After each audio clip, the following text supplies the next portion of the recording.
effectivement, il y a bel et bien des idiots, pardon de le dire comme ça, qui vont faire n'importe quoi et se promener en bas de chez eux, ça c'est sûr, il y en a très peu, mais il y a aussi des populations à qui, vis-à-vis desquelles le gouvernement, ils sont essentiellement des petits délinquants, des petites bandes de racailles, à qui le gouvernement a dit, bon, écoutez, pas trop de zèle. Moi, il s'avère que j'habite sur un square à Paris où il y a énormément de trafic de drogue.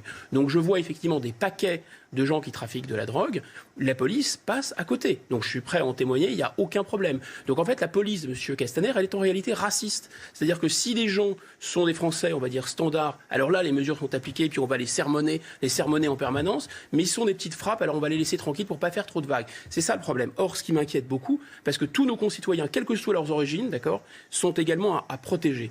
À Paris, la surmortalité due au coronavirus est de plus de 18%.